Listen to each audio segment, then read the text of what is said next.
the popcorn, put on your comfiest pajamas, and grab a drink because it's time for a new episode of Sierra Unfiltered. Hello, everyone, and welcome back after a bit of a break to Sierra Unfiltered. Hey, guys.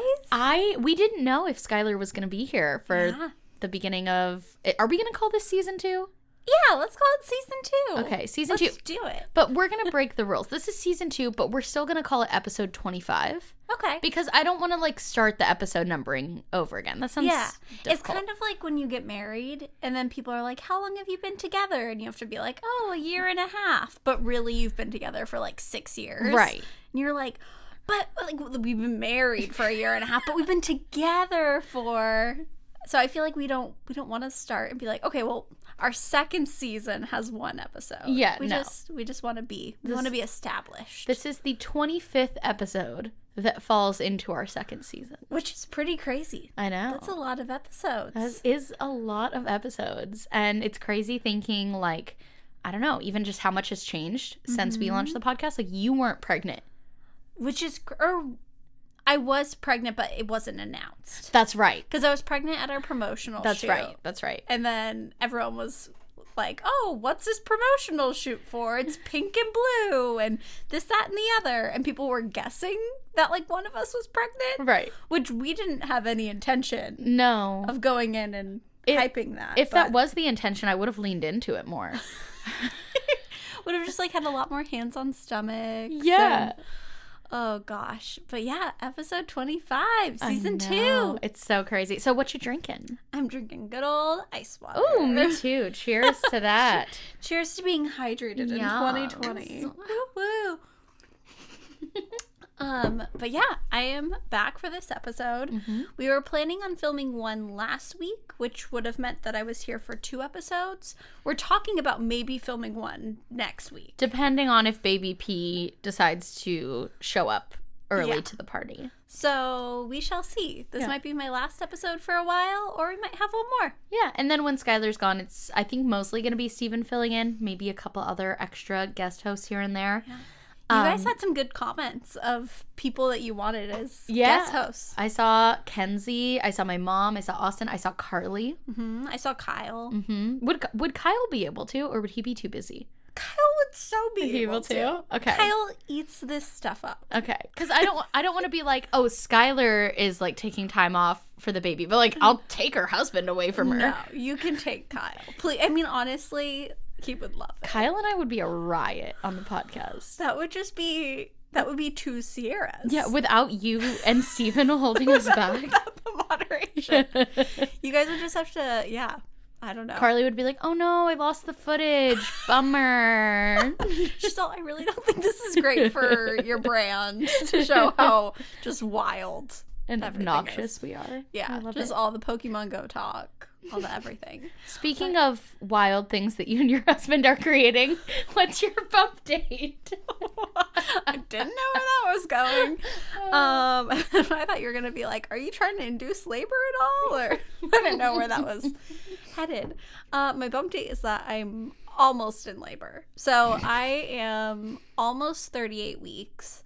And I've been into labor and delivery 3 times now in my maternity time, in my pregnancy. Yeah. Pregnancy. That's the word I'm looking for. Late pregnancy? Yeah. And so I think, you guys, I don't know when this episode's coming out. January 27th.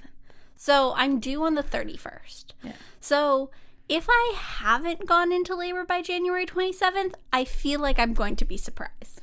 But this episode could come out and I could still be very pregnant and I just could not know my body.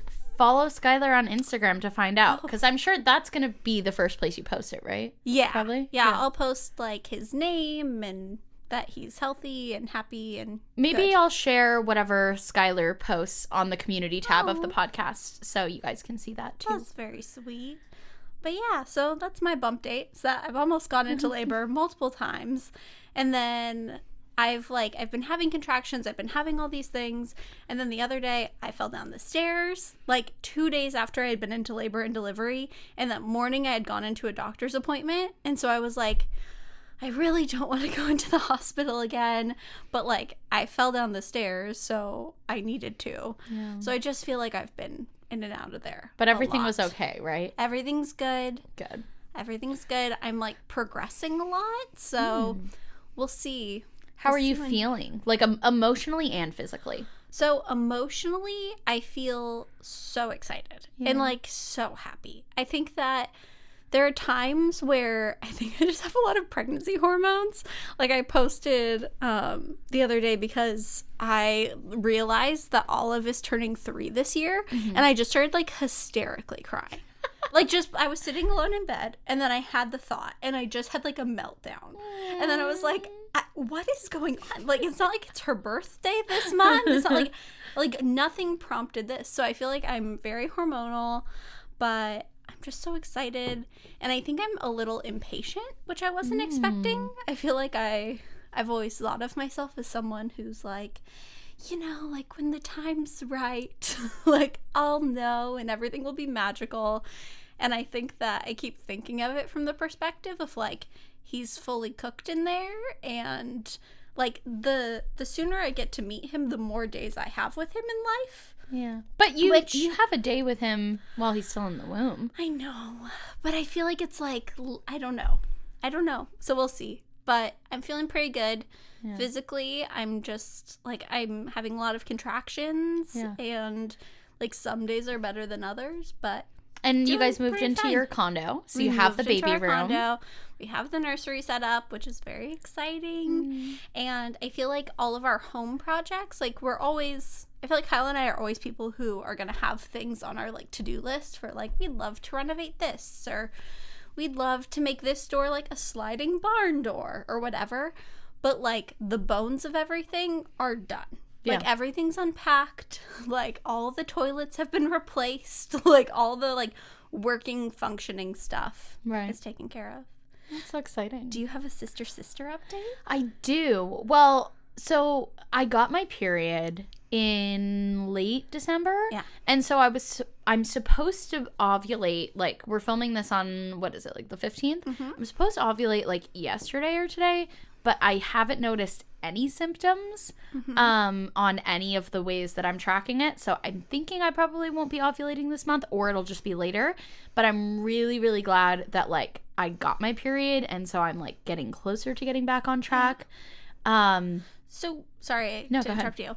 Just because, I mean, I'm curious as, like, a friend, too. So where are you at with everything? Are you, like, still taking the ovulation test strips? Are you using that bracelet? Like, where are you kind of at? So, honestly, the number one thing that really helped me to track my cycle last month was tracking my cervical fluid and cervical mucus. That, it sounds gross, but trust me, ladies, it works. You can tell. Yeah. You can tell. I'm just laughing because I've had so many nurses check my cervix in the last, like, week or two. And I always thought that it was, like, a device that checks your cervix. No, it's just their fingers, right? But, like, the most painful fingering of your entire life. Like, the first time she was like, okay, like, I'm going to check your cervix, I was, like, kind of excited. Because I was like, cool, like, we're going to see if I'm dilated. Yeah. And they have machines for everything. Like, even when you're, like, very early on in your pregnancy, when they can't do a regular ultrasound yet, they'll do, like, a transvaginal one. But they just, like, straight up shove their fist in you. Like, TMI, but, like, there can be, like, bleeding involved. So you're telling me you got fisted at the doctor? Multiple times. Oh, my gosh. And I thought they just, like, check it. Like, I didn't know they, because it's, like, far up there. Yeah. And then some doctors have, like, thicker fingers than other doctors. Like, some are, like, a lot more gentle in their approach.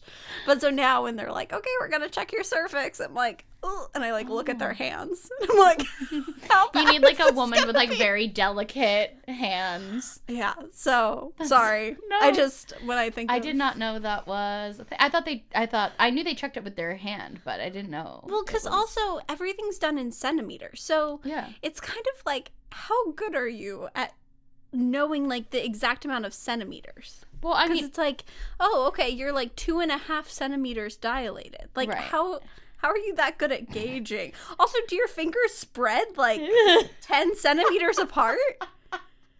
Right? Because, like, how do they tell when you're in a tent? I don't know. Sorry, guys. No.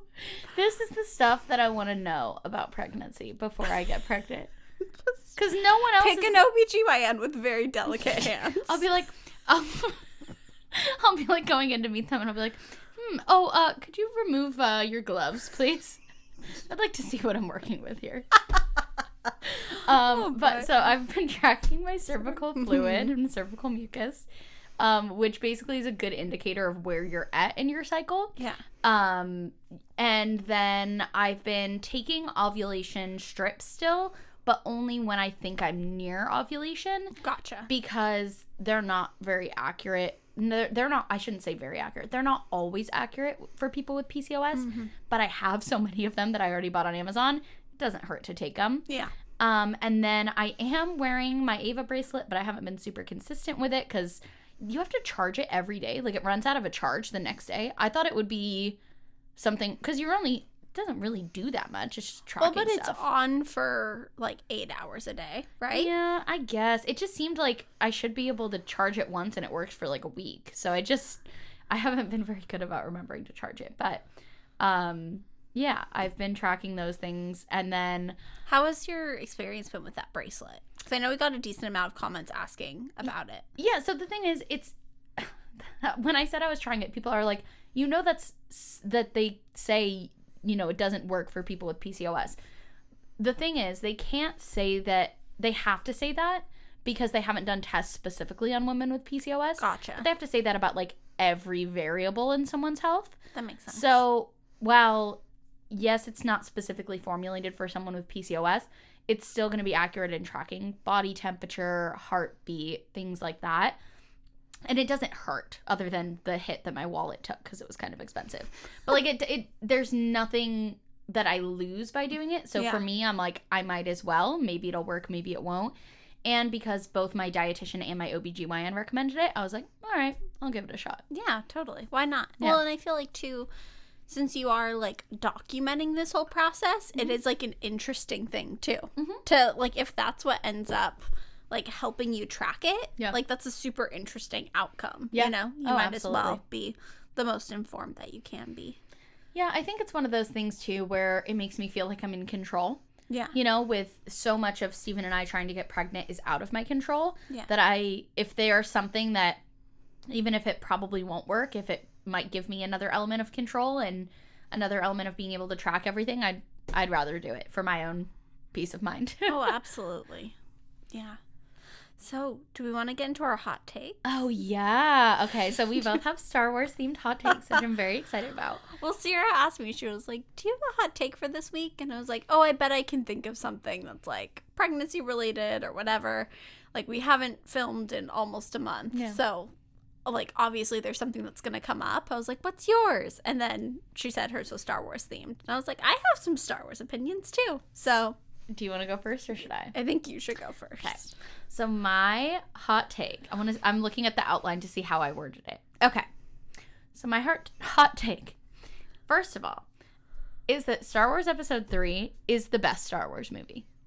And it used to, like, I will admit, there are parts of the prequels that are just as crappy as everyone makes them out to be.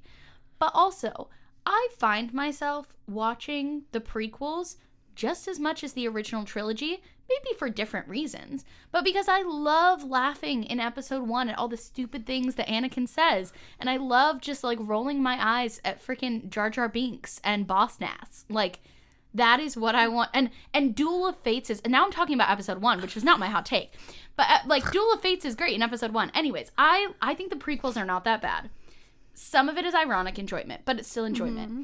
Episode 3 is the perfect culmination of, like, an actual good story. Like, the backstory of Darth Vader. How Anakin Skywalker became Darth Vader. That's the story you get in Episode 3. And you still get some of the, like, cheesy, awful writing that I love about the prequels. Mm-hmm. Like, we get some terrible, terrible Padme and Anakin dialogue that is fantastic. Like that scene when Padme's like, you're breaking my heart. And then Obi-Wan comes out and he's like, you turned her against me. You have done that yourself, Anakin. Like, I love it. I love it. And the lightsaber duels are epic. Like, the music is great. I love seeing Sheev, our old Palpy Palp, then Senator Palpatine. His real name is Sheev. I love seeing him, like, manipulate Anakin. I just love all of it. I think episode 3 is a fantastic movie. I think the prequels as a whole get more hate than I think they deserve. And I think episode 3 especially is the best one. End scene. I mean, I guess I'm just going to have to agree with you. The thing is that I am a Star Wars fan. Yeah. Like, I've seen all the movies multiple times. Growing up, I had multiple Star Wars themed birthday parties. But I feel like being around you, Steven, Kyle, my sister, my stepdad, I have realized that I'm a much more passive Star Wars fan than I You're thought a Star growing Wars up. fan. We're Star Wars stans. Yeah. Like, I feel like you guys are to Star Wars what I am to, like, Game of Thrones or, like, Westworld or any of those series where I'm like, or you know what? Maybe a better comparison is, like, Twilight. Like, The Hunger Games. Did you have a Twilight bedroom at any point in your life? No, but I had a lot of Twilight t-shirts Okay. and a lot of Twilight, like accessories. Okay. For my bag. Were you one of those girls who had shirts that say, like, I only like boys who sparkle? Yes, I was very Team Edward. I want to get your baby a Team Edward one. Oh my God, please. Please. I'm sorry, I keep interrupting you. No, yeah, there are certain franchises that just don't have enough baby things associated to them. Like, I was trying to find a Brother Bear toy the other day that wasn't just, like, a bear. Like, I wanted, like, Brother Bear IP. And all of it's, like, weird, like, resale stuff on eBay that, like, looks very used. And anyways, but yes, I think that I am a Star Wars fan. I am not as much of a Star Wars fan as you are by any means. So I'm just going to say yes. What's your favorite Star Wars movie? I think it's episode 3. I think that is... Carley, have you seen all the Star Wars movies? The old ones, I've seen like 3 of them. Carley, I know what we're doing in the next office day. Oh my I'm God. like, hey, Carley, I have a really important thing for you to do on the schedule. Watch all the Star Wars movies with me. Girl, it's mandatory to work in this office. So my hot take is also a Star Wars hot take. Yay, hit me.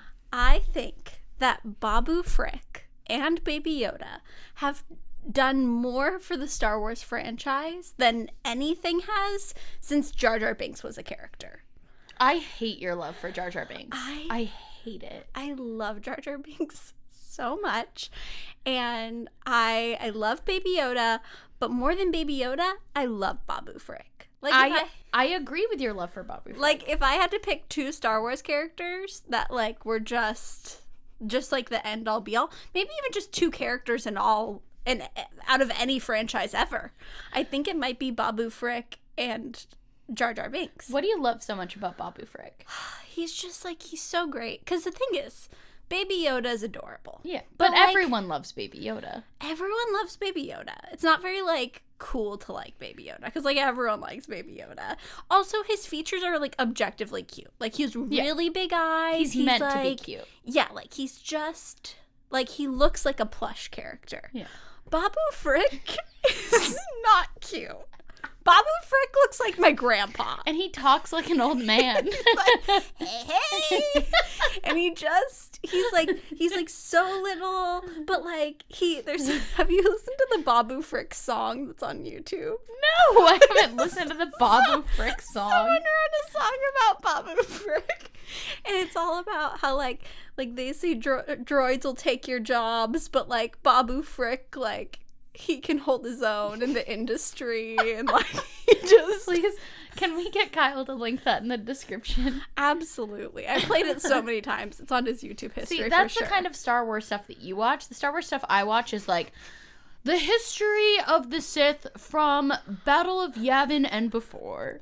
It's actually very true.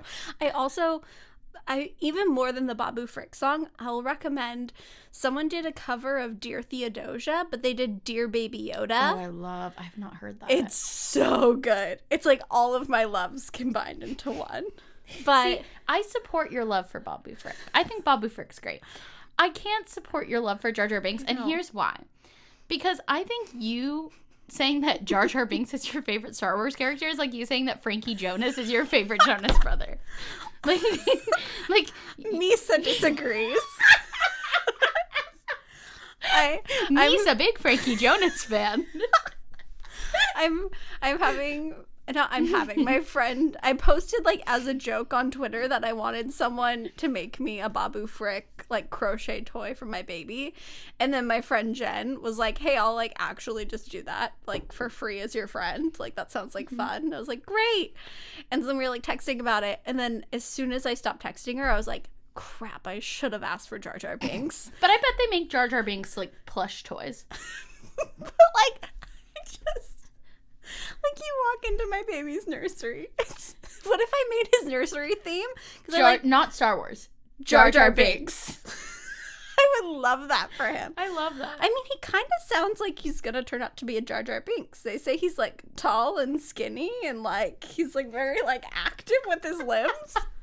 What if, oh my gosh, what if it's like the biggest surprise of the decade and I just give birth to Jar Jar Binks? I don't think I could be your baby's godparent anymore. If he's Jar Jar Binks. He comes But wait, like, no, we don't see Jar Jar Binks as a baby. Imagine baby Jar Jar Binks. If your baby came out as Jar Jar, I would be Boss Nass, and I would do the thing where he's like, be gone with him. I am so sorry, headphones users. You know, every time I was like, we sat down to record this podcast, you're feeling a little under the weather. Yeah. I'm like having contractions. And I was like, you know, we haven't filmed in like a month. It's just going to be like kind of a more serious, low key podcast. You signed big doo-doo this time. Oh my God. Oh gosh. So, I mean, I feel like, yeah. I agree with your hot take. You half agree with my hot take. Yeah. Well, you agree with my hot take that it Baby Yoda and Babu Frick. Yeah. It's just like the Jar Jar Binks part. The Jar Jar Binks part I can't get over. I need to like need you a little. I need to need you. You were like doing the Soldier Boy. That's too. I was thinking like I don't know. Anyways, I do. The only version of Jar Jar Binks that I'm like here for is Tell me. Darth Jar Jar. Have you heard the Darth Jar Jar theory? It's the theory that Jar Jar was actually supposed to be Sidious's apprentice. And if you watch there's a Super Carlin Brothers video about it that I'm gonna link in the description. That is actually, there's some good evidence for it. Oh my God. But I cannot even handle you. Should we get into the topic at hand? Yeah. So, I mean, the topic is all about working with your best friend and what it's like. And this is actually kind of what it's like. Yeah. I think both of us, so we both asked for questions on our Instagram, like regarding this topic to see like what people have or what people are curious about. And I think, like, the number one, well, there were two main questions, but one of them was, like, what do you guys do when you're fighting? Or, like, how do you handle, like, being in fights? Or, like, how do you handle, like, getting in fights at work or getting in fights in your personal life and then having to deal with each other in the other circumstance? And we've fought twice in our entire friendship, and they were both about boys and both in high school. Like, there has not been anything in our adult lives. Like, no bickering. Like, no. Like, I've never walked away from a day of work and been like, oh, let me call Kyle and, like, rant about Sierra. Right. And I've never done the same. And even that, I feel like, is pretty standard for coworkers. Right. Like, that's not even a fight, but, like, we don't even... I don't do that. I don't do that. You're all... like, speak for yourself, lady. No, but, like, it's just, it was so interesting to me that so many questions were, like, how do you navigate arguments? How do you navigate this? I'm like, we don't fight. And I don't really fight with any of my friends. Or any of your, like, coworker. Like, it would be weird if you and Carley got in, like, a feud. Yeah. Like, that would make me very uncomfortable. Yeah. And I think, I don't know, is that, like... For you guys who are watching, I know most of you guys are in, like, your 20s and 30s. Like, do you fight with your friends? Like, yeah. I don't think I've gotten in fights with any of my, like, friends or anything like that in my adult life. Yeah, I've only been in one fight with a friend in my adult life, and it was like we were arguing about something, and then I was like, hey, I'm an adult and I don't want to argue with my friends, so I don't think we should really be in each other's lives anymore. Yeah. And then I didn't talk to her at all after that. And that was like a long time coming. And that was like hey, this is the first fight I've had with someone since I was like 16. So I'm just going to say that this is a toxic friendship and we aren't being friends anymore. Right. But it's not like we had like weeks of like fighting and gossiping up to that. It was like one day where I was like, hey, this seems like a fight. Yeah. I don't want to fight with my friends. And so, yeah, we don't fight. No. Which I think is interesting. Well, I think when we say we don't fight, I think there's an assumption of like that there must be like, oh, we're just not talking about things. Like there's just like underlying hostility. But there's not. We talk about if there's something that's going on. I think we both just try to be adults about it and be transparent and have a conversation and figure out the best way to move forward. And we have yet to come across a situation where we're in a fight. Yeah. No, not at all. I think a big part of it too is that you as Sierra work for Sierra Schultzzie Inc. Yes. And I think that the more successful that your channel has become, the more it's been easier to separate you from the entire business and the entire brand. And so I think in the beginning, like, I pulled the question that was like, is it hard, like, receiving payment? Because, like, I have a friend who works for me and, like, she never wants to get paid because it's like, she wants to just donate her time. But it was a lot harder when I was just helping you out on like the occasional lookbook as like an assistant. And it was like you, Sierra, personally giving me money. Like, here's like $20 or here's $40 or whatever it may be. And it felt like I was taking like your grocery money. Yeah. Or, you know, I knew that like you were like living in your apartment and also being a party princess and also teaching vocal lessons and also going to school. And like I knew what your financial situation was, and it seemed like you as my best friend were paying me. Right. Like, I do think that is a harder dynamic than like, no matter what, even if you were in the same exact financial situation you are then versus now, knowing that you are not paying me. Yeah. The company is paying me. Sierra Schultzzie, the business, pays you for your time in the same way that it pays me for my time. Yeah. And yes, I'm the owner of Sierra Schultzzie, but I'm also an employee of Sierra Schultzzie. Yeah. And so we are both getting paid through the business. And also I think it helps that like it not only is it not like my personal money anymore, it's like you sending your invoice to Stephen and our finance company, them processing it, and it's not like, you know, me just handing you some cash as like a thank you for helping me film something. Well, and also I think that even as like my position grows, which after this I'll kind of get into what my position is. I know we've talked about it a little bit, but I feel like it's important context.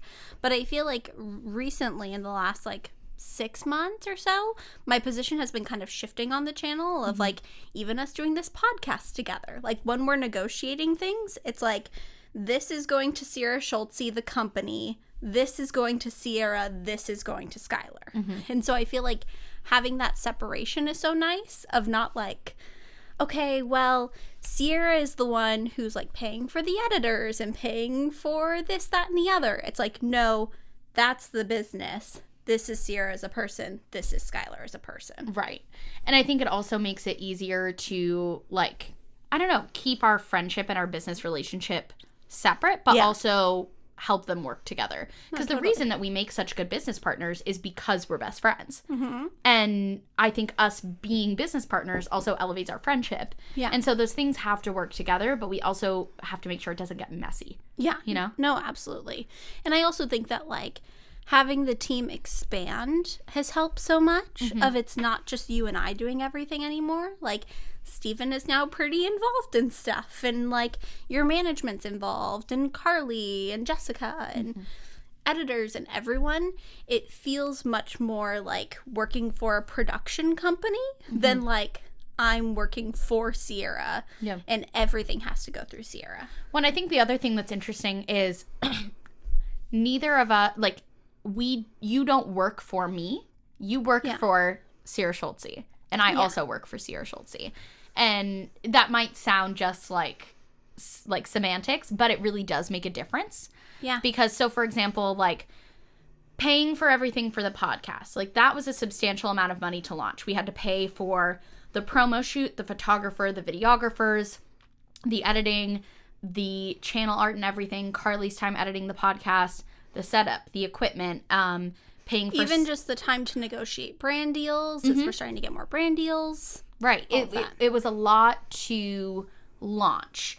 And so that isn't just like Skylar and I together being like, let's, you chip in $1,000 and I'll chip in $1,000. Yeah. It's like the business is starting something that we are hosts of. Yeah. And so I think it makes it easier to kind of like differentiate things. Totally. Well, I think a big thing for me too is I got a lot of questions that just kept making me like think back to the idea of I have only ever worked one like non-theatrical or non-entertainment job in my life, and that was like working at Starbucks. And every other job I've ever worked, like starting when I was 13 to now, has been for someone that I've been friends with.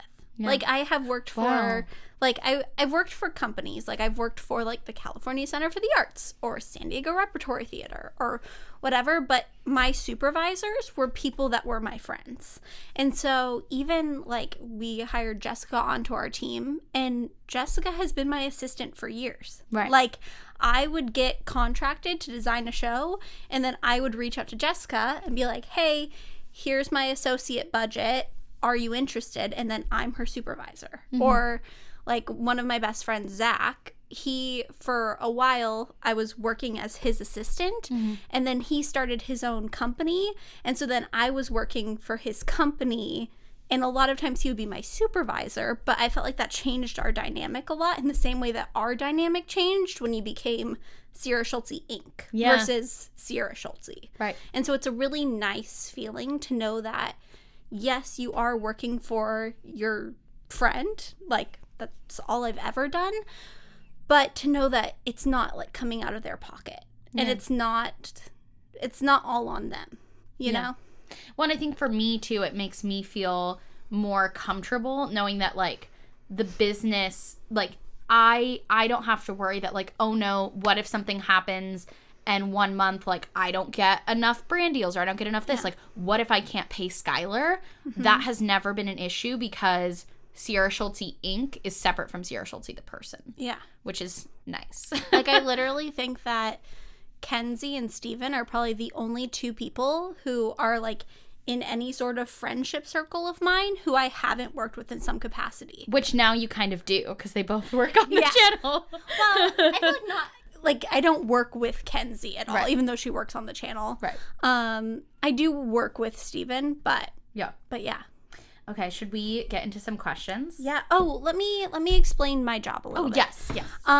So I feel like we actually should probably sit down and redefine what my title is, because I feel like every like 6 months or so we sit down and are like, okay, so what is my title? Because for a long time it was like production assistant, and then it changed, and so now I've been a producer for a while, which I still feel like is pretty accurate. What I say I do when people ask is that I help produce a lot of Sierra's more big picture content. So any big projects that we have, I'm pretty like in the trenches with of like the live show we did. I ended up being kind of the like production manager for that / just like coordinating everything. Or when we're looking at stuff with like her merchandise line, like I'm very involved with that. When we're talking about like things coming down the pipeline of like, would you ever want to do a book? Would you ever want to like host something? I feel like I tend to be involved in those projects. And then even just videos that are more big picture of like confidence makeover, recreating celebrity photos, anything that takes like a production schedule, I feel like I'm usually pretty involved in. I think that's a good way to put it. Because I think up until like 6 months ago, you were producing every video. Yeah. You were here setting up the camera, helping me like telling me what the price of things were and helping me with this and setting up the shot. And now that's kind of been passed on to Carley and Jessica. Yeah. And they're doing more of that everyday stuff, and you're focusing on like the bigger picture stuff. Yeah. So I think anything that needs a production schedule, that's what you're on. Which I've actually never thought about it that way, but I feel like that's probably the most accurate thing. And then also right now with me transitioning into maternity leave, I feel like anything that's remote that kind of falls in that category, I'm taking on, because obviously if I'm at home, like, it's easy for me to do ordering for a video still. Right. Or it's easy for me to like help scout Instagram shoot locations. Like, that's still in my wheelhouse. It's something I've done for years, and I don't need to delegate that because that's not like an in-office thing. Yeah. But yeah. Do you have anything else that you would add to my job description? No, I think that's it. I think your, like, what you really thrive at is big picture stuff, and is like kind of overseeing all aspects of Sierra Schultzzie, the business. Well, I appreciate that. I think that for me, I pride myself on having a really good understanding of you and your brand. Yeah. And so I think Which you do. Well, thank you. But I think that I like being able to, like, we just got off of a call and we were talking about like what we want to accomplish in 2020. I feel like I'm able to look at these big picture ideas and then think like, how would Sierra execute that? You know, like if you were to do a book, like, what would a book look like? Right. Would it look like a traditional YouTuber book? Would it look like a comedy book or a self-help book or whatever? I feel like I get you, and so I'm able to kind of help you in your brainstorming. Right. And so I feel like that helps in producing, because then I'm able to think, like, what would Sierra want? What's the best for her? And then I can execute it instead of having to check in with you constantly, which I feel like then it's not helpful, because then you're just getting asked the questions and you could just do it yourself at that point. And that's what I think is another thing that's so valuable about you being my best friend and working with me, is it is in a lot of ways like having a clone of me, because most of the time know what my answer is going to be before I say it. Yeah. So half the time you don't even have to ask. Well, even like if we're on a phone call, I for a while would like type up notes as we were going of like things that I wanted to hit, but it's gotten to the point where Sierra will type things like as I'm thinking them, and I'll be like, okay, cool. Like, next we're going to talk about the clothing line. And she'll type out, she'll be like, Curvy Crew. And I'll be like, awesome. And so it's very rare now that I have to like take notes in situations like that, just because I feel like we're always on the same page. Yeah.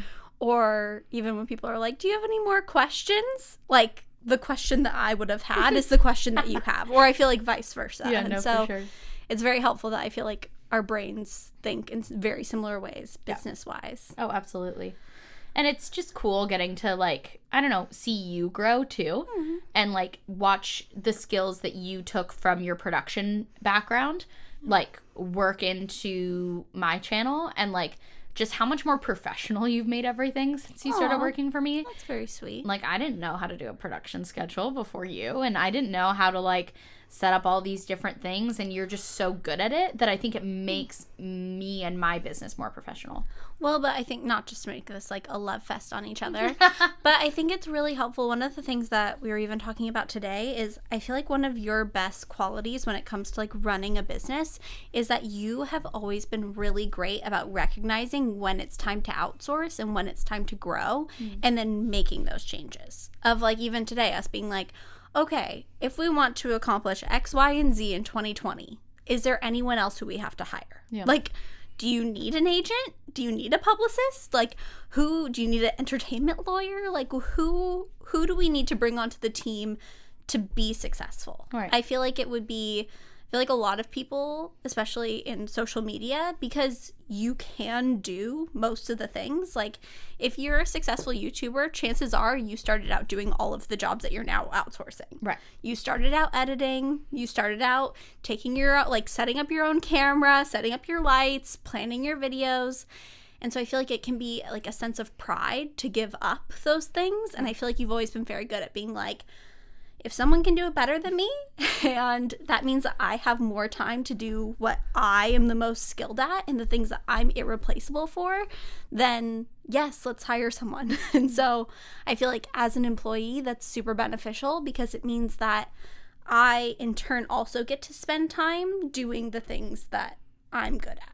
If that makes sense. You. Yeah, I think if there's one thing I'm good at, it's recognizing my faults.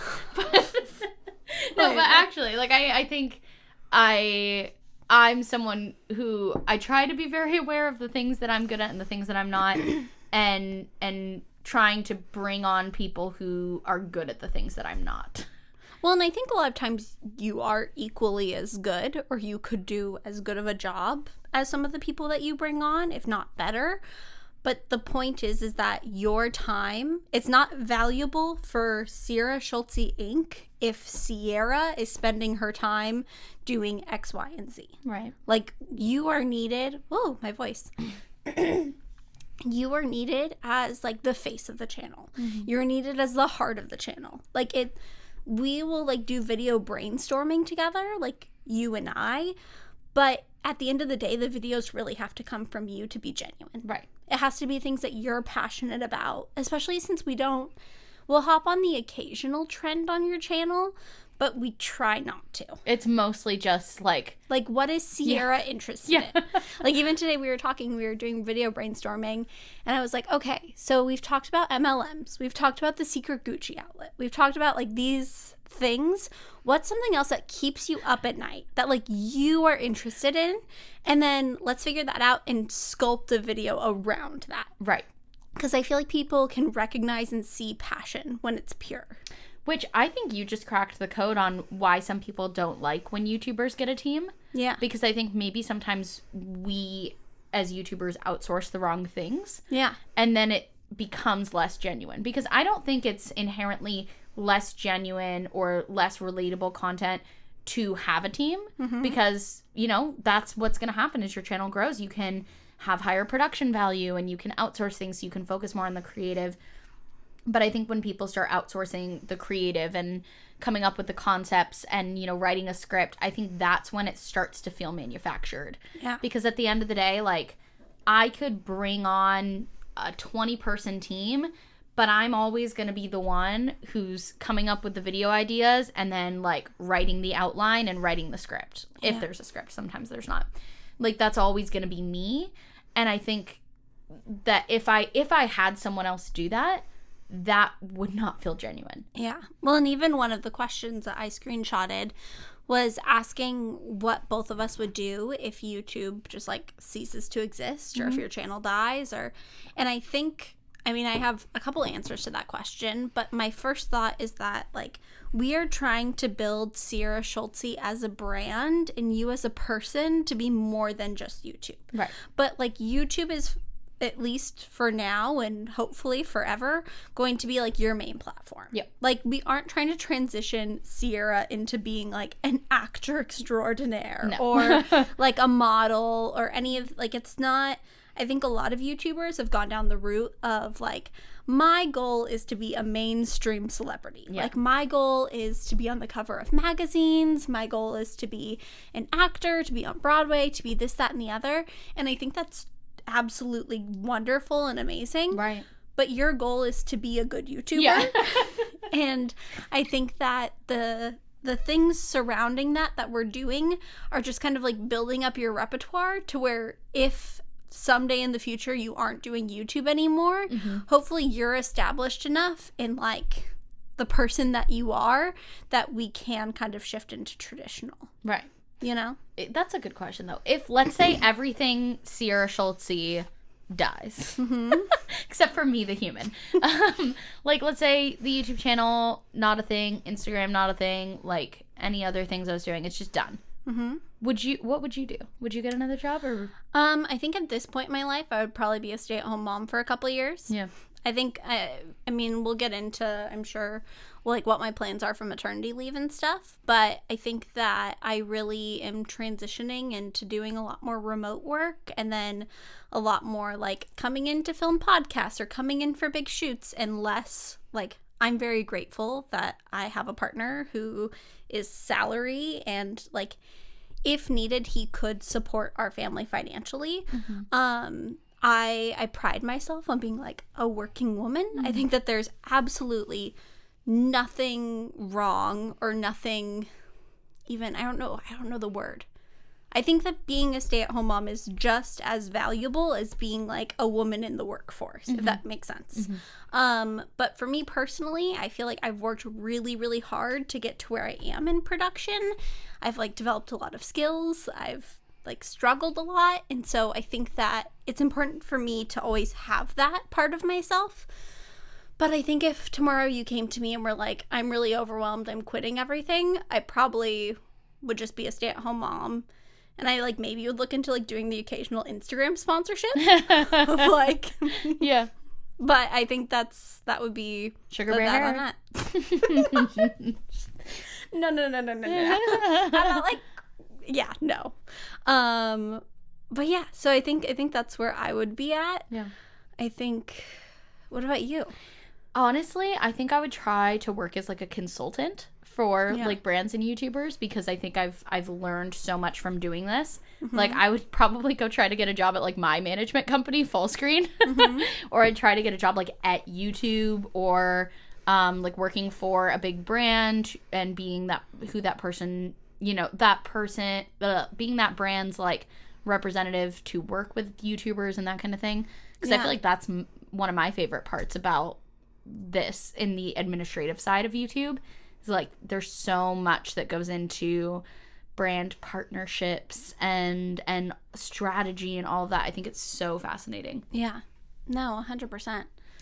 Yeah, I don't think I would try and get into any sort of, like, working with other YouTubers. Yeah. And I don't think I would necessarily get back into theater, just because I don't really like the San Diego theater community. I mean, there are some really wonderful people, don't get me wrong, but I think doing lighting design for me personally, that was, like, an LA thing. That was LA, Skylar. Yeah, like, I really like working for, like, amusement parks and stuff. But yeah, I think that if everything went away tomorrow, would just, like, hang out with my baby, you know. Yeah.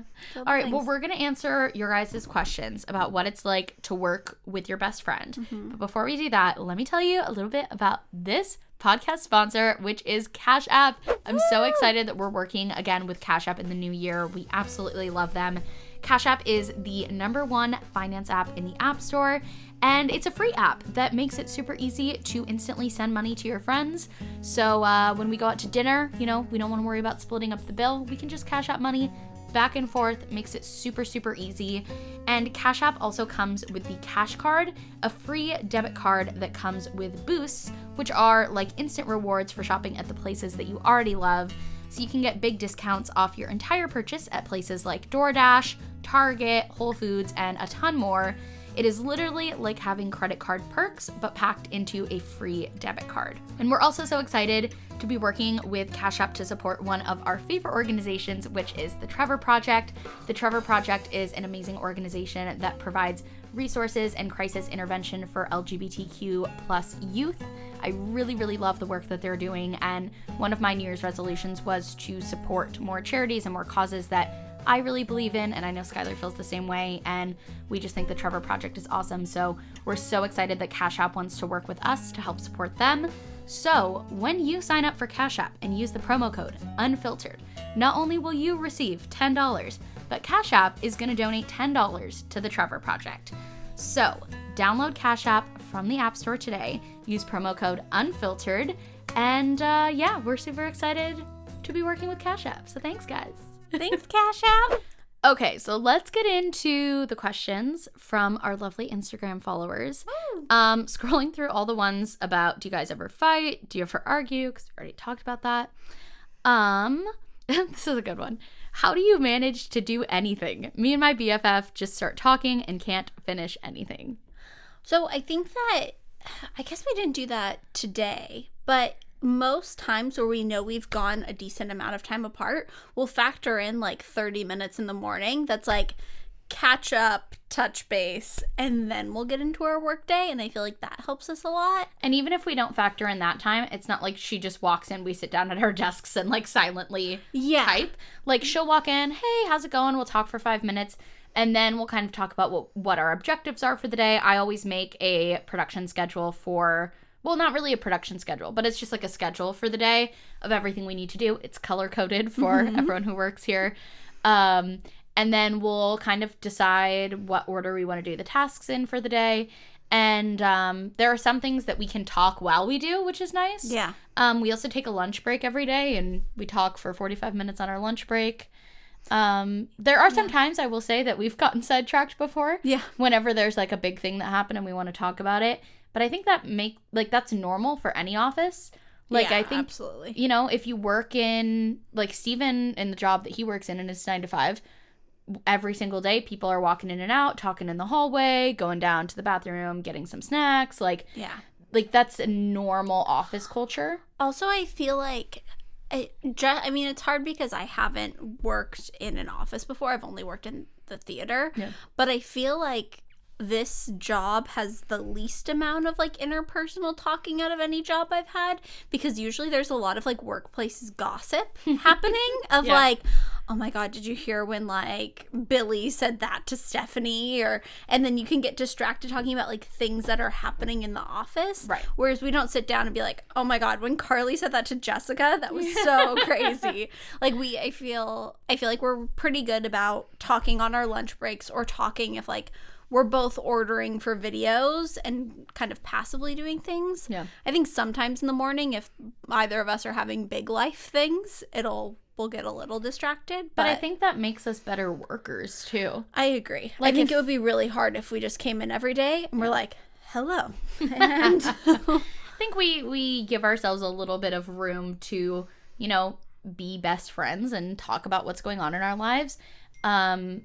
But we also try not to get too distracted. Also, I think that a big thing, because your channel is based on what's happening topically, it's actually really important for us to have a lot of those conversations. Yeah. I mean, obviously, some things aren't, like, that we're talking about aren't topically relevant, like, as a culture. Right. But a lot of the times it's like, oh my gosh, have you seen Shane Dawson's newest video?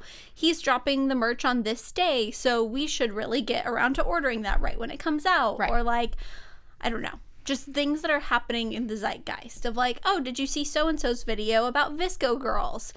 Maybe we should do that. Right. You know, and if we didn't factor in time for us to just have those conversations about, like, what's happening on the internet and in TV shows and whatever, I feel like we would miss out on a lot of video ideas. Absolutely. Let me pull up a question. Someone asked, is it weird to ask for a salary increase? So, I mean, I got a ton of questions about, like, how salary works and how, like, is it awkward to, like, determine what you're worth and whatever. But I thought this question was really interesting because it made me think, I have never asked for a salary increase. No, you have not. Being on the channel. And that doesn't mean Skylar's never gotten an increase. It just means she's never asked for one. So what we typically do is we sit down quarterly and kind of, like, assess where everything is, talk about, like, what has happened in the last quarter and how that's going to affect our future. Of, like, when I got pregnant, we, like, at that next review, we sat down and we're like, hey, so do you want to work for the channel once you have the baby? If so, in what capacity? How long do you want to take maternity leave for? I think that, like, you've really shifted into taking on these responsibilities, or you've shifted into being more talent in these areas, and so we sit down and Sierra kind of just, like, pitches me. I'm like, hey, here's what I think. And I've always just said yes. I think that we've cultivated a work environment to where it wouldn't be awkward if I asked for a salary increase. I hope not. But I also think that I do think I would be less apt to do that because you are my friend than if I just was working at, like, somewhere where I'd worked before. Right. Because I think it is kind of a weird thing of, like, I don't know. Do you think it helps now that, like we said, the business is separate from me? I think the part that would be awkward is that I would have to go to you to ask for it. Right. Like, I would probably have to, like, send you and Steven an email and be like, hey, can we get together for a meeting? Yeah. And then, like, sit down with you guys as my friends and be like, I think I'm being underpaid. Right. Here's what I think I'm worth. And I do think that would be a little uncomfortable. Right. And my goal as, you know, an employer is to never have you get to the point where you feel like you have to ask. Exactly. Like, my goal is to make sure that you get those increases before you feel like you even need them or deserve them or earned them. Like, I want to make sure that you never get to that point. Well, and I think us doing, that's, at least from my perspective, that's why we do quarterly reviews. So that way we have the time set aside of like, hey, on Tuesday at noon, we're going to be talking finances. We're going to be talking my future on the channel. We're going to be talking X, Y, and Z. I think the part that would be awkward about asking for a salary increase is if I had to instigate and be like, hey, it's the middle of the quarter and I just think I'm doing a superb job. Like, I just think I'm like killing it. Yeah. I think whatever. I think the only thing that's kind of been similar is now that we're getting to a better place with the podcast, of now that we're not like losing money on it, right? You and I did sit down, not in a quarterly review, and be like, hey, so like, how do we want to do things? Right.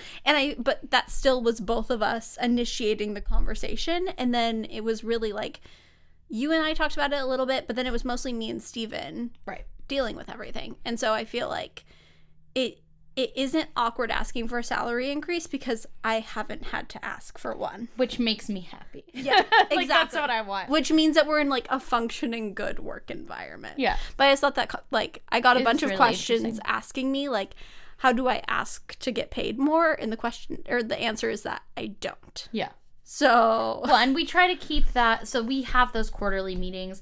And we try to keep that, or at least I try to keep that as, like, an open forum. Yeah. Where, like, you could ask for a salary increase there, hopefully without you feeling awkward about it.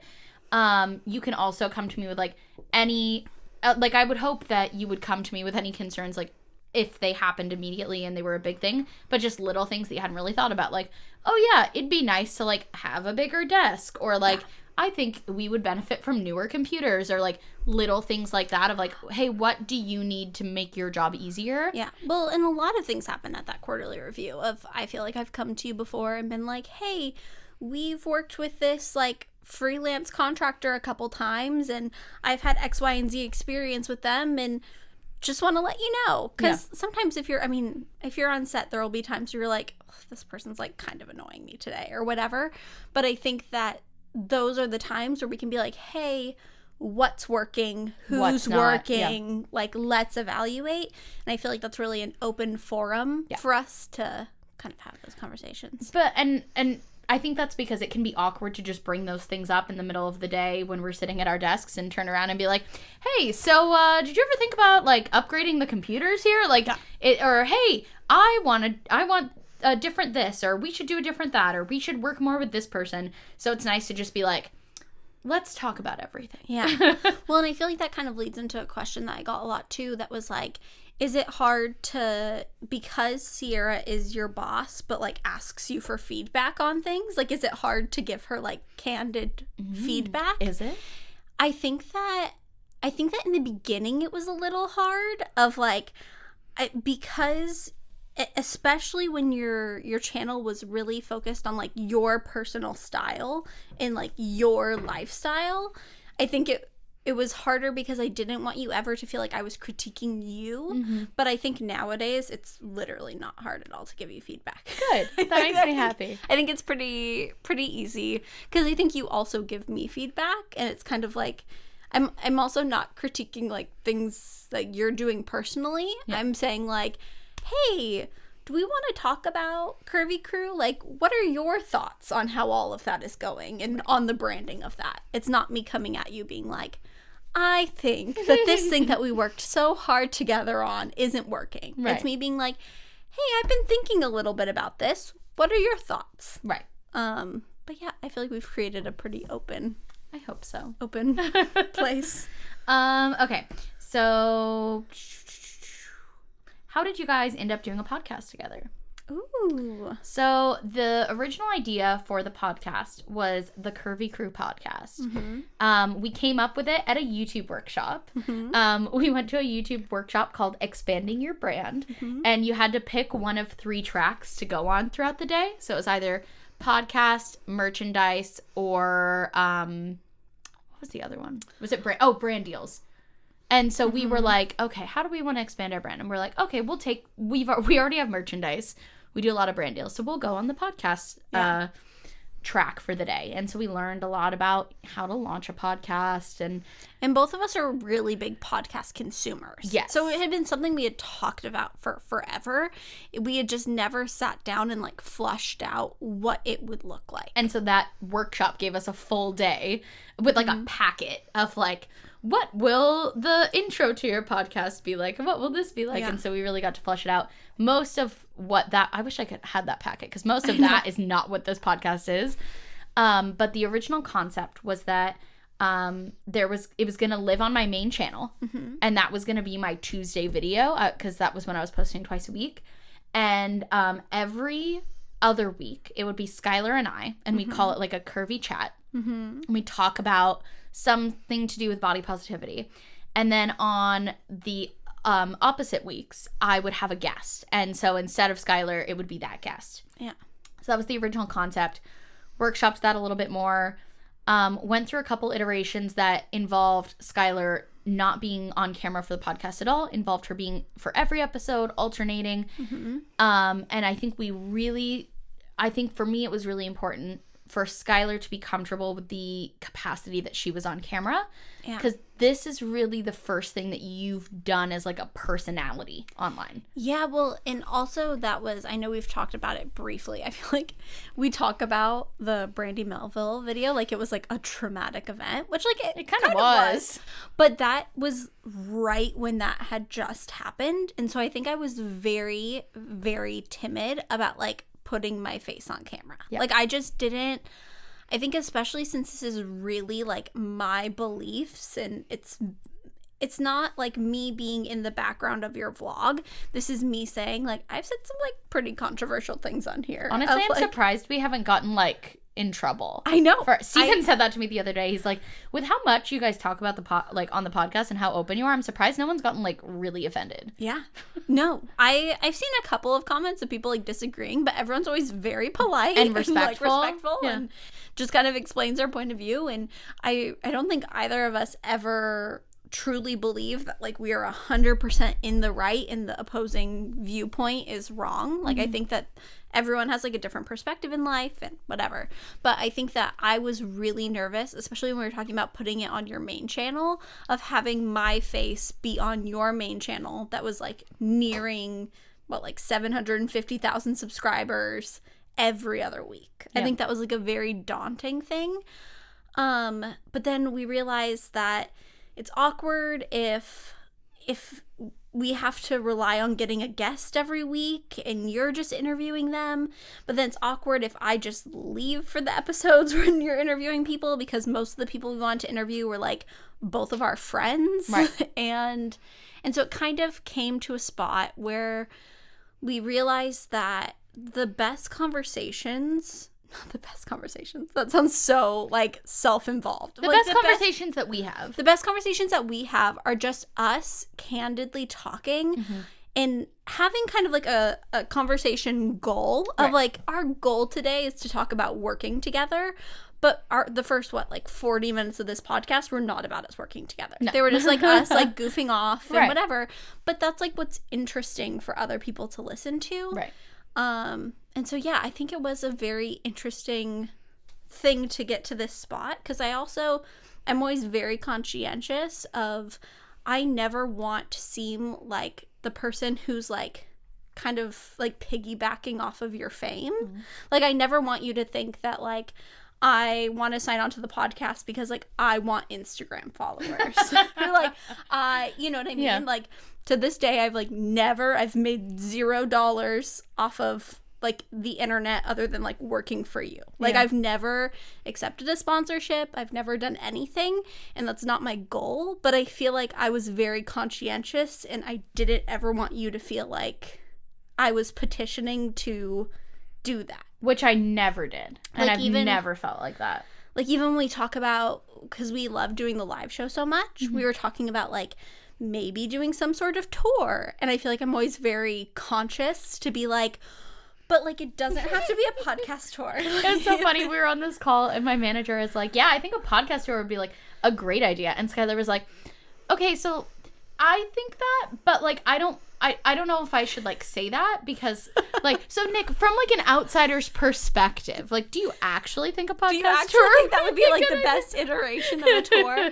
Because it's hard, because I feel like I don't know. I don't know how you're able to be so objective with yourself of being like, I guess it's because you're the entire brand. Yeah. But I feel like for me, the podcast it's Sierra Unfiltered. It's like under your name, but I am the co-host. Right. And so I feel like me saying like the best version of you doing a tour would be sharing the literal spotlight with me 50-50. But it would be. And so sometimes it is the case where like that would be like, I do think it was the best decision for this podcast to be you and I co-hosting together. I think if we had tried to alternate with guests and whatever, I just don't think that would have worked. I mean, even just practically, if you don't live in LA, and so having to like either travel to people each week or every other week or having people come down is just a lot.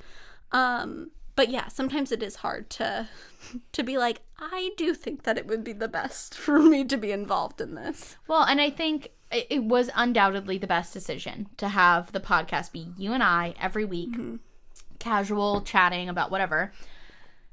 And I still get comments that are like, why is it called Sierra Unfiltered? Like, why isn't it Sierra and Skylar Unfiltered?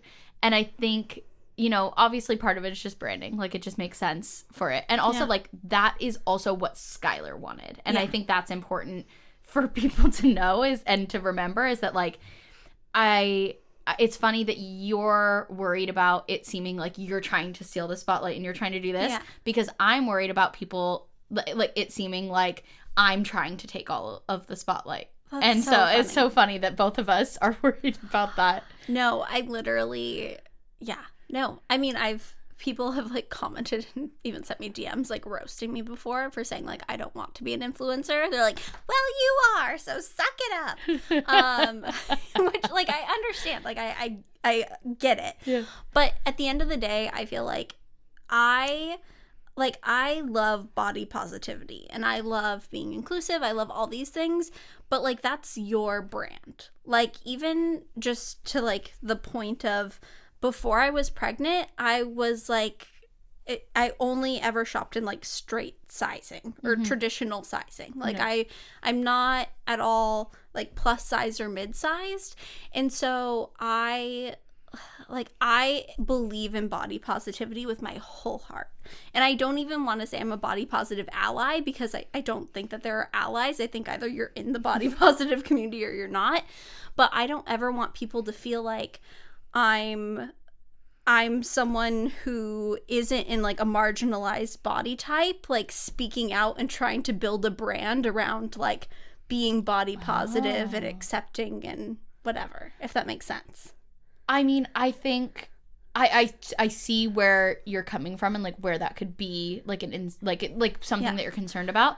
But I think body confidence can be like separate from body positivity. Oh, absolutely. You know? And I mean, I've been on such like a journey with my body of no, you really have. Like I've gone through eating disorders and body dysmorphia and all sorts of things, and I do have a curvy type body, right? But like before I was pregnant, I would wear a size small, right? And so I just don't ever want to come across as like my brand is that I am like this body inclusive person, because I am in my heart and I try to be through my work, but like that's not my platform. I'm not in a marginalized body type. Yeah, if that makes sense. No, I get that. I don't know. That's so interesting. Okay, so here is another question I got. What has been the strangest video idea you guys had but never ended up filming? Ooh. Because I think working together, we feel comfortable enough to say any of the weird ideas that come into our mind, because sometimes they work and sometimes they don't. I for sure know what this one is. Really? Sierra really tried to hardcore pitch me for probably about a month on that she wanted to watch every single Disney Channel original movie and rank them from best to worst. Remember when tiered lists were a big thing? I wanted to do like a tiered list of every DCOM. We did the math. It would have taken me... It was like months. 37 days straight. Like, no sleep, no nothing. Like, but she actually pitched this to me. Well, and then I was like, maybe we can make it... I was like, we can make it a charity live stream, like Katy Perry style, just, like, it was one of those things where I feel like sometimes we have video ideas, both of us, where we're like, not totally sure, like, how this would pan out or what the video structure would be, but I like this general idea. Let's brainstorm off of it. Right. It was like Sierra had this flushed out in her brain and would pitch it all of the time for weeks. I've given up on it. You shut down my dreams. You literally went down to one video a week because you were too overworked. And you want to spend 37 days straight with no sleep, no bathroom breaks, no nothing for one video that honestly probably wouldn't perform that well. It would not have performed well. That would have just been a video for me. And, like, we're working on trying to do more videos, like, just for you in the new year. Like my Heelys video. Yeah, or, like, you going to Disneyland with Austin, or, like, the maternity shopping spree, or those are, like, more passion videos that we know aren't gonna, like, go viral. But I think spending 37 days straight binge-watching DCOM video, like, no. Do you have it? Whoa, I had a hiccup. Do you have any videos that come to mind? I think that's the first one that comes to mind, just because, like, a lot of the times we'll have ridiculous ideas and then we'll realize some big thing that could make it never work, like the fact that one was going to take 37 days, and immediately it'll just be like, oh yeah, no, we can't do that, move on. So those don't stick in my brain. Yeah. But the fact that I was so, like, you were trying to make it happen. Make this work. Trying to think if there were any other video ideas. I think when we were brainstorming the Heelys video, it was like 10 o'clock at night in the airport. And Skylar goes, what if we, like, tried different brands of Heelys? Like, we had, like, actual Heelys and then, like, knockoff Heelys and then, like, the ones that are, like, roller skates. And then on the last date, we, like, DIY'd our own Heelys. Like, we could, like, hot glue some, like, wheels to a shoe. See, but Chris Clemens just did a video last week where he made Heelys out of Hot Wheels. No. Like, he, like, hot glued Hot Wheels onto the bottom of shoes. But, like... So, obviously, like, other YouTubers are doing it. Yeah, we should have gotten ahead of the curve. You were. You really were. Is it hard for Sierra to be the boss, even though Skylar is your BFF? Ooh. I don't think either of us think of myself as, like, the boss. Like, if anything, Skylar's, like, kind of the boss of me in a lot of ways. Like, sure, I'm the boss in that, like, at the end of the day, like, I'm the one who's saying yes and no to production ideas and that kind of thing. But, like, there are a lot of things that Skylar kind of reels me in on. Yeah, I got a lot of questions that had that vernacular of, like, the boss. Like, not even just boss, like, the boss. Which led us into a huge joke about us doing an episode of Undercover Boss. It's true. And then also Carley being like, have you seen Boss Baby? It's really good. And this is our office.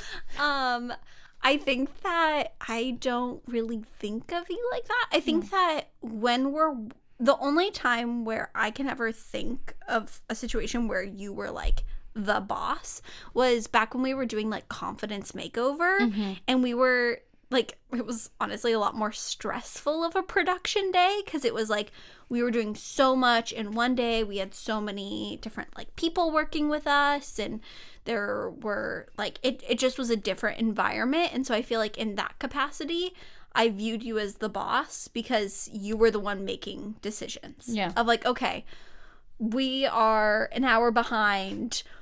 Is it really crucial to you that you go to, like, this specific store? Right. And then you would be like, yes. And I'd be like, okay, we're gonna make it work. Right.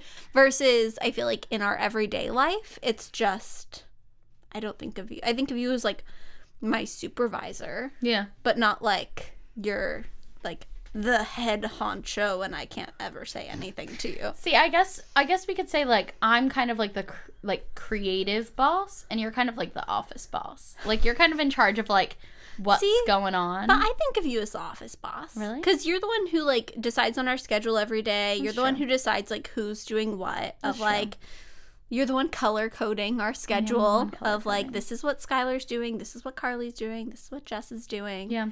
Okay. So I definitely think of you as my boss. Yeah. But I don't think of you as the boss. I just think of you as my boss, if that makes sense. I feel like the boss sounds like you're like Alec Baldwin. I'm the boss. Do you have one? Yes. So this person asked, do either one of you ever feel like you're living in the shadow of the other? Which I thought was really interesting because I got a lot of questions being like asking how it is working for you, like when you're famous, or like working like asking how I feel about being in your shadow, or like that was kind of the like insinuated vibe. But I like that person was like, Sierra, do you ever feel like you're living in Skylar's shadow? I mean, I feel don't like people like you a lot more than me. disagree. Hard disagree. Like you're so likable. You're like so friendly and kind, and I'm so. I mean, I literally did a Boss Nass impression into the microphone. Like no one's gonna like that. Disagree. I think no, I don't think I ever feel like I'm, because I think we're so different. You don't ever just think like, oh, my best friend is so famous, like I'm never gonna be. But I do think like, oh, Skylar is, you know, so like nice and kind and likable, so like I'm kind of in the shadow of that. I feel like that was not a friend zone, but I feel like that's like, I don't know. Yeah, I don't ever feel like that. I feel like because I just fear like backlash. Like I wouldn't ever want to have a big following because I know that I cannot handle like that level of criticism. Like I can barely handle any criticism. So having like 1 million subscribers, like that's just not at all something that I aspire to. Right. And then I think that, like, in our personal lives, we're always kind of on, like, the same page with things. Right. I feel like we, like, even if we weren't, I don't think I would feel that way, but it helps that, like, we're always kind of going through similar things. Yeah. We got engaged around the same time. We got married around the same time. Like, you guys bought a house. And then, like, a year later, however long later, like, we bought a condo. Yeah. And then I got pregnant. And then you guys are trying. Like, we're kind of in tandem. I think it would be different if like I was living and just like focused on being a mom, and then you were like in New York being an influencer, like single, like out living this different life. I think maybe then I would look at you at times with like, oh, I wonder what that's like. Yeah. But I think since we live pretty similar lifestyles, and I think neither one of us like yearns or like is missing something that the other person has, I don't ever feel that like jealousy. Yeah, and I think it helps that we are on such a similar path, but we're such different people. Yeah. And that like I don't feel like we're compared to each other. Yeah. Even though we're podcast co-hosts and we're kind of doing the same things in life. No. We are opposites in a lot of ways, and it's kind of like how growing up with my brother I never felt like we were compared, because like he was the sports kid and I was the theater kid, and so like no one was ever like, even though we were like 14 months apart, we're very similar, no one was ever like, oh well, don't you ever feel like you're in your brother's shadow? It's like, no, I don't want this, like we're so different. Totally. Well, and I think it's fine too, you and I have talked a lot about, I think that in the world we're very similar. Yeah. Like, we're both, like, women with dirty blonde hair. We're around the same age. We're both females. We live in Southern California. We're both married, yada, yada. And also, we have very similar perspectives on things. But I think if you look at us, like, in the context of our friend groups or anything, we're very much A and B type personalities. Right. Like, we're very different people, even though we're very similar people, if that makes sense. So I feel like it's easy not to compare. No, I agree. I think it's interesting that there is that kind of assumption that like one of us would be jealous of the other or would feel Yeah. like a certain type of way about the other person's life, because I just don't, again, with like the arguing thing, like it just doesn't come up. Yeah. I just thought that question was so funny because I got a lot that were like, is it hard working for Sierra? Like when she's, I don't know what the word people would say. Maybe like famous or I don't know. But I just thought that was so funny because I was like, I've never thought about this question from the other perspective. Yeah. Yeah. No, that's so interesting. Someone said, would you ever consider getting an actual studio instead of working outside of the house? Ooh. So yes, and also no. So I like having a dedicated space in our house that's for the business. That being said, we are very quickly outgrowing this space. We've looked into and talked about getting like a more traditional office space. The problem is it takes a lot of the benefits of being your own boss and working out of your home away. Mm-hmm. You know, so the fact that I get to have my dogs here and we can run downstairs, like we all just like make our lunch in the kitchen, and Carley went on a walk today at lunch, like around our community, and it's nice that I can work in here and then go into my bedroom and then work in here, like if I need to in the evening. So ideally, either I'd like to build a bigger office space on our property and kind of expand the house a little bit, have an add-on for the business, or if/when Steven and I move, get a house that has like a granny flat or something that can be for the business. No, totally. I think that for you, having the space be in your home vicinity is really, really important. Especially as Steven and I try to like conceive and hopefully have a baby someday. Like I ideally would want to have like a nanny who's in the house. Yeah. And then I can still work but still also be here while my child is being cared for. Well, and also you and I have had, and I know you and Steven and you and a lot of people have had conversations about like renting a physical studio space. Mm-hmm. But I think the thing that like we always come back to is, I mean, I feel like you work so much. Like I think that even if you tried to separate like work and home, at the end of the day, like you looking on Instagram is still work. Yeah. Like there's really... That is the downside of the job, is that you can't ever really escape it. Like you're always going to be like answering emails or whatever. And so it doesn't really create that work-life separation. It doesn't. And it makes it harder because you can't just like roll in your pajamas and like be like making a smoothie and having a slower start to the day if you're going to keep on working until like 9 p.m. Right. You know what I mean? I feel like you have a little more of that flexibility in having the home office of, even if people are scheduled to come in at 9 or 10, you know that you don't have to be like fed and dressed in your car at the studio. If you worked late that night, right, you can just come in, be like, hey guys, look at the production schedule and see what needs to happen. I'll be in an hour. Yeah. You know, and if we have questions, you're right down the hall. Right. And so I feel like that's a really important, awesome thing. I think so. I saw this question that I thought was really interesting. This for you. Oh. Can Skylar not say certain things to you because you're the boss, even though y'all BFFs? I don't think so. I don't think there's ever been a situation like that. Yeah. I think the only time where I ever had a situation like that was someone reached out to me about like working for them. Mm-hmm. And it was like when I was working here. And so I was rejecting them, but I felt I didn't want to come to you and be like, hey, so I got this offer and here's how I feel about it. And I'm writing a rejection letter. I just came to you after the fact and was like, hey, as my boss.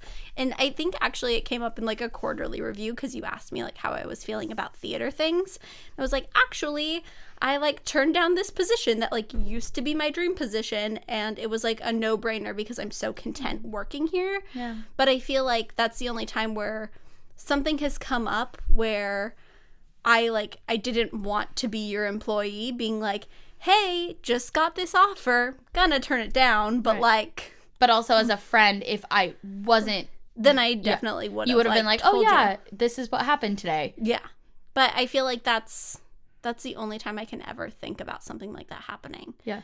Because anything, I think the main thing to like note throughout this whole podcast is that I feel like I feel like it's weird for me to say, but I kind of think of myself now as like a touchstone of Sierra Schultzzie Inc. You are. Of like, I don't have career aspirations beyond working with you at this point. Mm-hmm. Like, I feel like a lot of people who work in the social media space are like, yes, I'm working for this person right now, but my goal eventually is to like start my own management firm or to work for like a bigger and better YouTuber or whatever it may be. I think going back to the point of like, if YouTube were to halt tomorrow, I probably would just be a stay-at-home mom. Like, I don't think I would get back into theater, at least not for a while.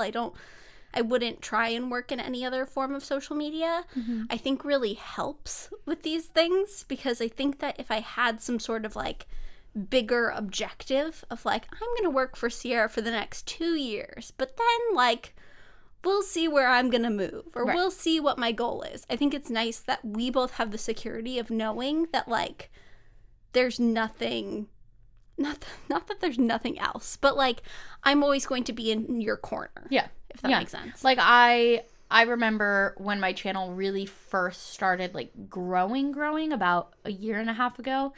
I had a meeting with my dad, because my dad's always been kind of an entrepreneur.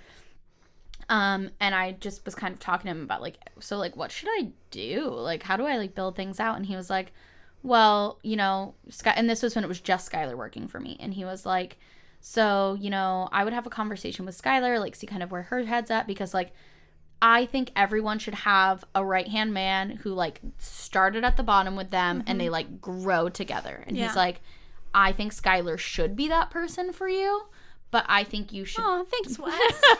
He was like, but I think, you know, talk to Skylar, you know, see where her head's at, because I think Skylar could come on to, you know, your channel and your business as a more, like, creative full-time person, because this is when you were really just, like, production assistant. Yeah. And I think for me, that's really when, after you and I had that conversation, is when I kind of got locked into the idea of, like, Skylar and I, ride or die, like, she's my right-hand lady, like, we're starting from the bottom and going up together. Yeah. And so I do think it is nice to feel, like I mean, correct me if I'm wrong, but I don't think you've ever, like, worried for your, like, job security, right? No, well, and I think, too, it's just helped in so many ways. I feel like for you, that was a turning moment, and I feel like for me, like, sitting down and deciding, like, this is going to be my last theater show. Mm-hmm. Like, this is going to be my last opening night. Like, I am not taking any more contracts. Like, sending out the email to all of, like, the producers who I work for in the theater world and being like, hey, I am stopping doing lighting design. Like, this is it, period. It's not like, hey, I'm taking a little break. It's like, no, I have moved to San Diego. Like, I am working for Sierra. I feel like that was my really big turning point of, like, kind of drawing that line in the sand of, like, don't, like, that sounds really aggressive. Like, don't even email me offers. Don't call me. But like, telling people, like, hey, like, this is what I'm doing and I'm no longer available. Right. At all. Ever.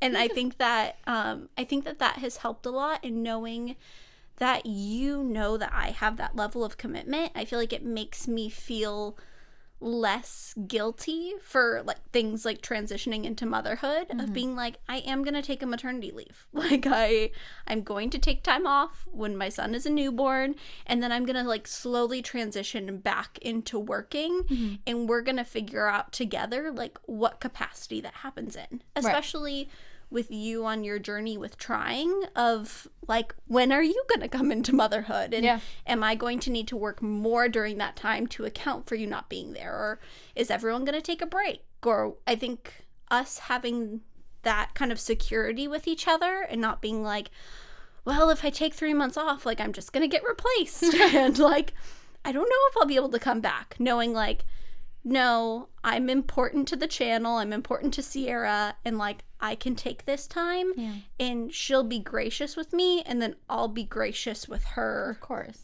Like, if she goes through a similar thing. Right. But yeah. Okay, this one's a little bit lighter hearted. Craziest thing Sierra has asked you to buy.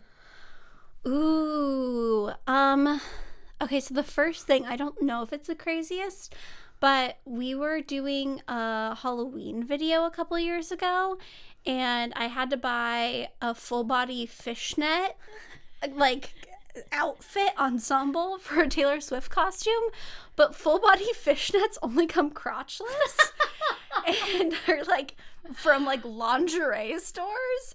And I feel like there have been a couple of times for like recreating Victoria's Secret photo shoots or whatever that I've had to buy like lingerie items for you, and it's always kind of like a funny thing of like, oh, okay, am I approved to make this purchase on the crotchless fishnets? Yeah, there are a lot of funny things. Like, even we were in a meeting earlier today, and I like looked up and I saw JoJo Siwa Heelys just like sitting in the closet, and I had to be like, yep, that is normal. I ordered those for Sierra. Like, this is a production expense. But I feel like there are always really weird things being ordered. Has there been anything that you've like felt weird asking me to order? I know there is, but I'm trying to think. I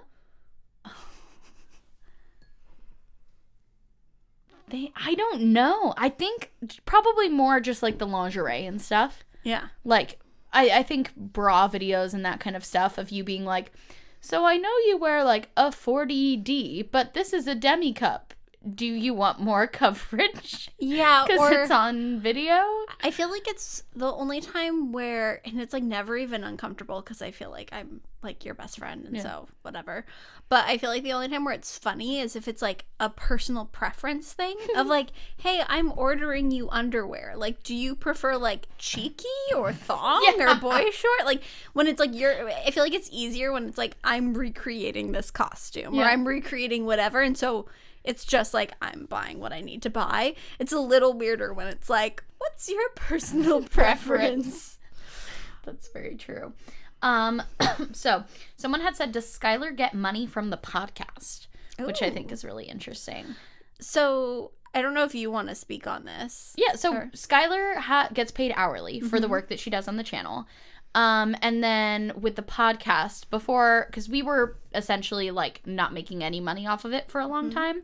And then once we started making money off of it, we came up with like a split that's like the channel gets a percentage, and then like we each as individuals get a percentage of like sponsorships. Yeah. And this will be the first podcast in which that takes effect. I know. So thanks, Cash App. Hey.